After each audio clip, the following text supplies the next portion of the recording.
It was a cold November morning in 2023 at the Savoy Hotel in London, when Yuki Nakamura, heiress to a Japanese technology empire worth 500 million, entered the lobby with the glacial elegance of someone who owns the world but has no one to share it with. For 3 days, none of the staff could understand a word of what she was saying. Neither her broken English, nor her desperate gestures, nor the tears she had started shedding that morning, trying to communicate something of vital importance. But when Margaret Thompson, 45 years old, a cleaner with a lifetime of sacrifices behind her, heard Yuki whisper in perfect Japanese words that no one else had understood, her blood ran cold. What Yuki had been trying to say for days would not only shock the hotel, but reveal a truth so incredible it would forever change the lives of both women, proving that sometimes fate hides in the most unexpected places. The Savoy Hotel on the Strand gleamed in its golden magnificence, with crystal chandeliers casting dancing shadows across precious marble floors. This was where the international elite gathered, where every detail whispered luxury, and every service cost more than most Britons' monthly salary. Yuki Nakamura moved through the lobby like an elegant ghost, her Louboutin heels beating a solitary rhythm on the marble floors. At 28, she was the sole heir to the Nakamura Corporation technology empire, a colossus that dominated the Asian market with revenues that made many nations pale. Her clothes were Chanel, her handbag Hermès, her jewelry Cartier, but none of this luxury could hide the growing desperation in her almond-shaped eyes. For 3 days, Yuki had been desperately trying to communicate something of vital importance to the hotel staff, but every attempt crashed against a wall of incomprehension. Her English, though understandable, couldn't convey the complexity of what she needed to say. Her gestures became increasingly frantic, her voice higher and higher, her tears more and more frequent. The reception staff looked at her with that professional courtesy mixed with barely concealed annoyance they reserved for wealthy but problematic clients. The hotel manager, Mr. Whitworth, had served crowned heads and international tycoons, but was beginning to lose patience. Yuki was paying $3,000 a night for the royal suite, but was becoming a disturbance to other important guests. Her crying fits in the lobby, her attempts to grab staff members' arms, her incomprehensible monologues were creating an embarrassing situation. That November morning, as rain lashed against the windows and London awakened gray and melancholy, Yuki found herself in the lobby again. She wore a navy blue suit that cost more than a luxury car, but her perfect makeup could no longer hide the dark circles and exhaustion. Her attempts to communicate became increasingly dramatic. She pointed upwards, towards the rooms, then at herself, then upwards again. Other guests began to turn around, some with curiosity, others with poorly concealed irritation. It was then that Margaret Thompson emerged from the service lift, pushing her cleaning trolley towards the second floor. Margaret was 45, with a life written on her face in premature wrinkles and hands worn by work. Originally from a small Yorkshire village, she had arrived in London 20 years earlier with a cardboard suitcase and the dream of giving her 2 children a better future. She had worked as a waitress, nanny, factory worker, and for 5 years now had been cleaning rooms at the Savoy for $600 a month. What nobody knew about Margaret was her secret. 25 years earlier, she had worked as a housekeeper for a Japanese family in London. The diplomat Hiroshi Yamada and his wife Akiko had insisted that Margaret learn Japanese to communicate better with them and their young son. Margaret, who had always had an ear for languages, had studied with maniacal dedication, using second-hand books and worn audio cassettes. During her years with the Yamadas, Margaret had become almost fluent in Japanese. She had learned not only the language, but also the cultural nuances, codes of behavior, the complexities of a society that remained mysterious to most Westerners. When the Yamadas returned to Japan, Margaret had preserved that linguistic skill like a hidden treasure. occasionally practicing by watching anime or reading manga at the small Japanese bookshop in Camden. That morning, as she pushed her trolley towards the lift, Margaret distinctly heard Japanese words coming from the lobby. She stopped dead, as if someone had called her name. In 20 years of working in London hotels, she had never heard anyone speak fluent Japanese. Margaret left her trolley and cautiously approached the lobby, hiding behind a marble column.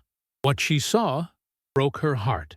An extremely elegant young Japanese woman crying while trying to communicate something of vital importance to a group of staff who looked at her with growing irritation. And what Yuki was saying in Japanese, with a voice broken by pain, made Margaret tremble to her bones. Words that contained a plea for help so desperate that Margaret felt her own heart stop. Her father was dying, and she was completely alone, unable to return to Tokyo in time. Margaret remained hidden behind the marble column, her heart beating violently. The words coming from Yuki's mouth were knives piercing her soul. The young heiress wasn't complaining about poor service or a problem in her luxury suite. She was asking for help with something devastating. Her father was dying in a Tokyo hospital, and she was trapped in England, unable to communicate her desperation to anyone around her. Yuki repeated the same phrases like a prayer, explaining that she needed to catch an urgent flight, that she had documents she couldn't obtain, that someone must help her immediately. The language barrier was transforming into a prison of incomprehension, and Margaret watched the young woman sink deeper and deeper into isolation. Other hotel guests were beginning to gather in the lobby, attracted by the drama unfolding. There was that morbid curiosity that makes people stop at accidents, mixed with the annoyance of those who pay handsomely for a luxury holiday and find themselves confronted with scenes that disturb their peace. The situation was rapidly deteriorating. Mr. Whitworth had arrived personally, with that fake smile hotel managers wear when they must handle delicate situations. He spoke to Yuki in a condescending tone, using those slow, articulated phrases that the English use when they think raising their voice helps foreigners understand better. It was when Yuki fell to her knees, right there on the precious marble of the lobby, that Margaret could no longer remain hidden. The young Japanese woman had completely lost control, sobbing words that only Margaret could understand.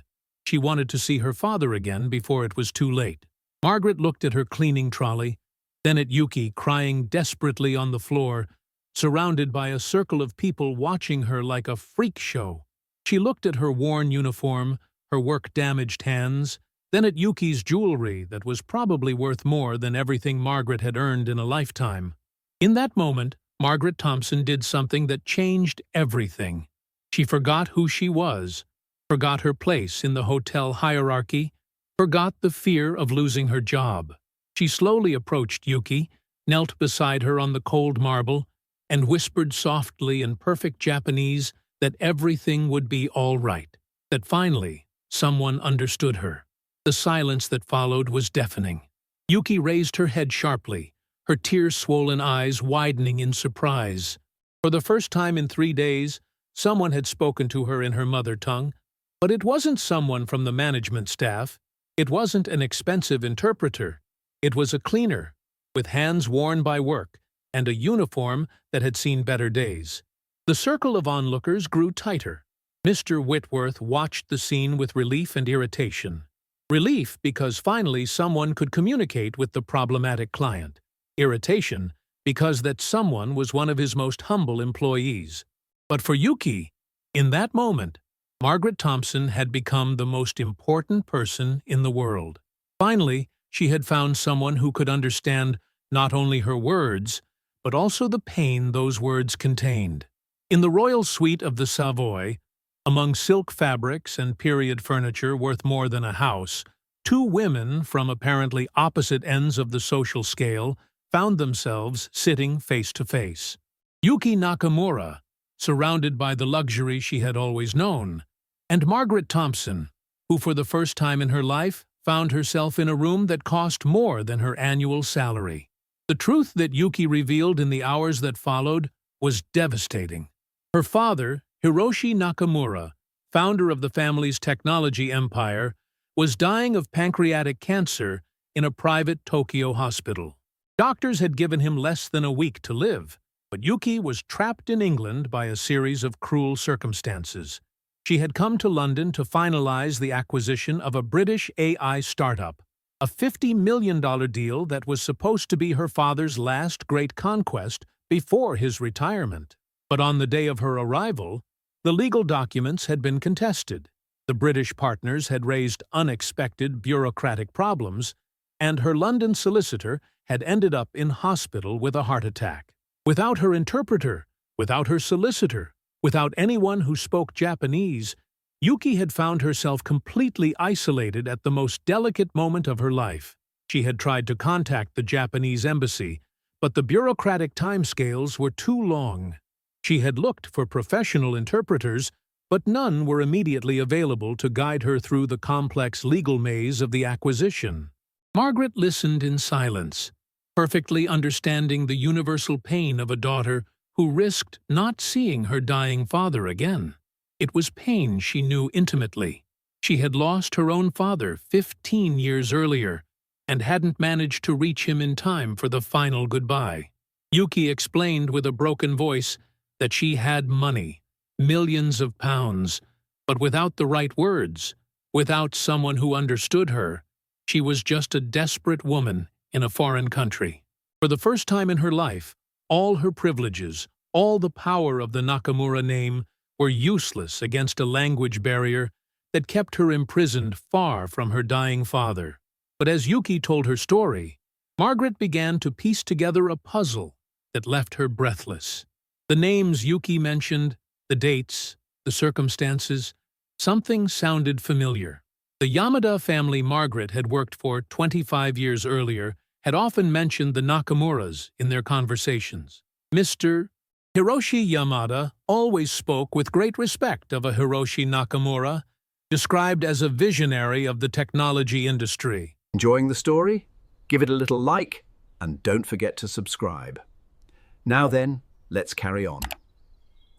When Margaret timidly asked if she knew the Yamadas, Yuki's face transformed as if she had seen a ghost. Yamada-san had been her father's best friend for decades. Margaret had worked in the house of the man who had raised Yuki like a second daughter. She had learned Japanese from the wife of the man who considered Yuki like a niece. She had played with Kenji, whom Yuki remembered as the little brother she never had. The silence that followed was charged with such an incredible coincidence that both women had to sit down to process what was happening. 25 years of unconscious preparation had brought Margaret to that moment, in that room, with that young woman who needed exactly what she could offer. It was fate, Yuki whispered with a trembling voice, and Margaret, looking at that desperate girl who suddenly no longer seemed like a stranger, knew she was right. Margaret Thompson didn't return to her small council house in East London that night. She remained in the royal suite, sitting beside Yuki as both planned what would be the most important rescue of their lives. The plan was as audacious as it was desperate. Margaret would accompany Yuki to legal offices, solicitors' chambers, bureaucratic headquarters, acting as not just a linguistic, but also cultural interpreter. She would navigate the complex world of international business with the same determination with which she had raised her children alone. The next morning, when Margaret showed up to work 2 hours late, Mr. Whitworth immediately summoned her to dismiss her. But when Yuki Nakamura appeared behind Margaret, stunning in her pearl gray suit, and announced that she needed Margaret's interpreting services for a week, offering to pay the hotel $10,000 for the inconvenience, the manager's objections vanished like snow in the sun. What followed were the 5 most intense days of Margaret's life. She accompanied Yuki to London's most prestigious offices, translating million-pound contracts, mediating discussions between British solicitors and Japanese representatives connected via video, navigating bureaucracy that had driven teams of international professionals mad. But as the hours passed, Margaret realized she was witnessing something that went beyond a simple commercial transaction. Yuki wasn't just trying to conclude a deal for her father. She was trying to prove to herself that she could be worthy of the inheritance she would soon receive. In the intervals between meetings, Yuki told Margaret the truth about her life. Behind the facade of the wealthy heiress was hidden a young woman who had always lived in her father's shadow, who had never had real friends because everyone only saw her as a walking wallet, who was afraid she would never be good enough to bear the weight of the Nakamura empire. Margaret, who had spent her life being invisible because she was poor, perfectly understood what it meant to feel alone in a crowd. Yuki was invisible because she was rich. Two different forms of the same loneliness. On the fourth day, when everything finally seemed resolved and Yuki could leave for Tokyo, came the news they both feared. Hiroshi Nakamura had fallen into a coma. The doctors gave him hours, perhaps a day at most. Yuki collapsed completely. All that effort to conclude the deal and return to her father seemed to have been useless. Margaret found her sitting on the bathroom floor of the suite, crying with heartbreaking desperation, repeating that it was too late, that she wouldn't be able to say goodbye to her father. Margaret knelt beside her, and for the first time in 5 days, stopped being just an interpreter. She became what she had always been, a mother.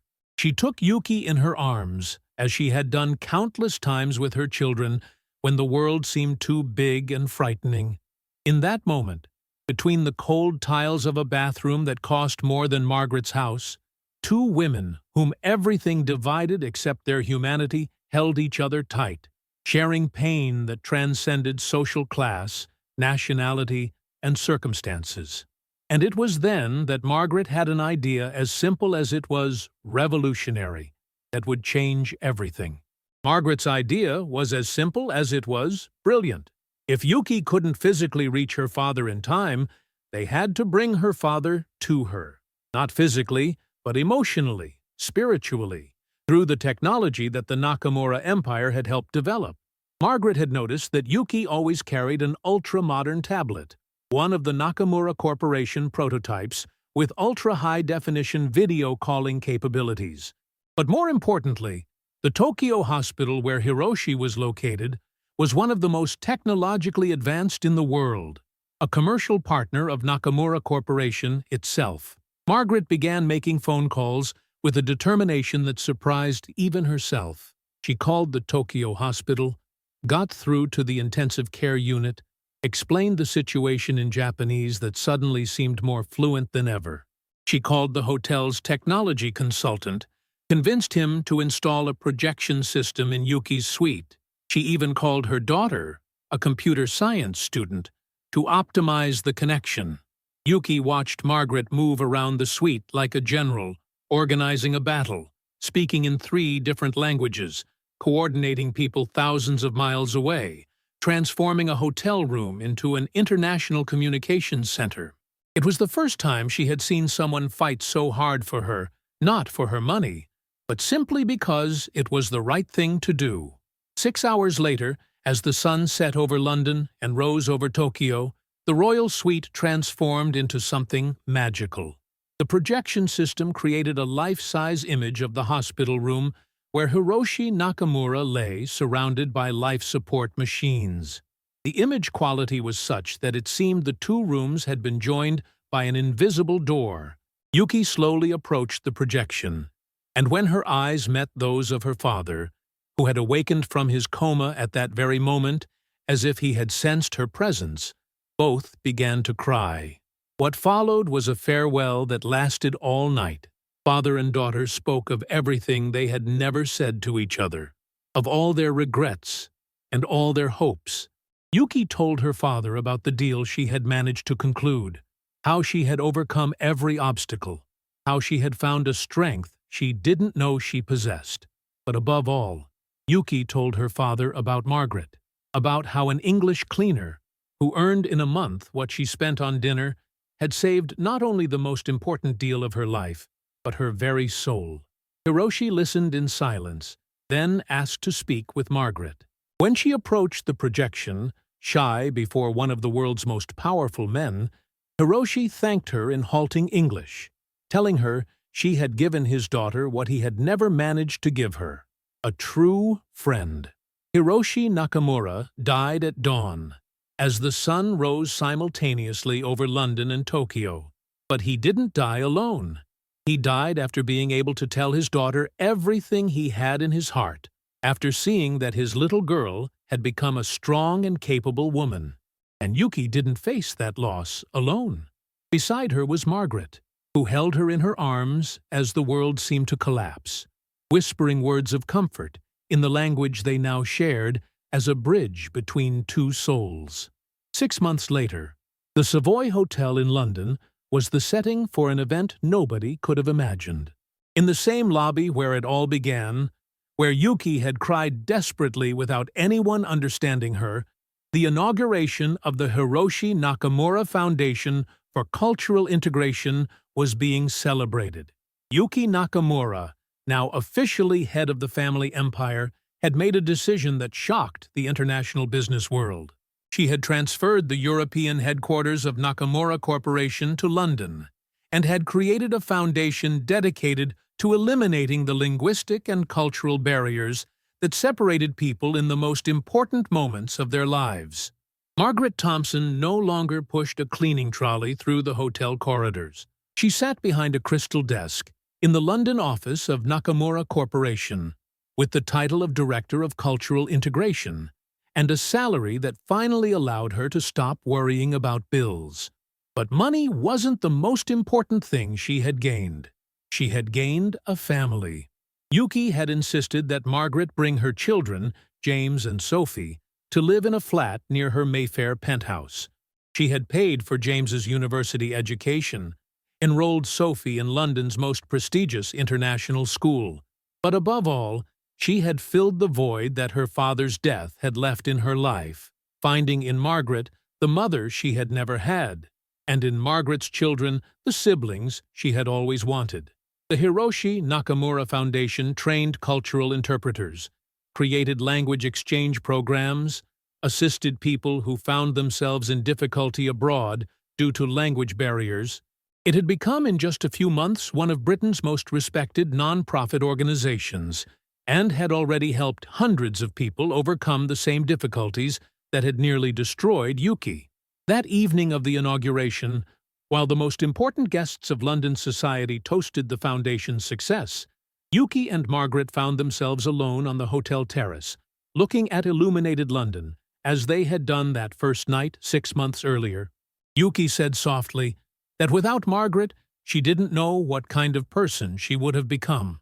Margaret replied that thanks to Yuki, she had remembered how to dream. 6 months earlier, they had been two women whom fate had made invisible for opposite reasons. Yuki was invisible because she was too rich, too powerful, too different to be understood. Margaret was invisible because she was too poor, too ordinary, too insignificant to be noticed.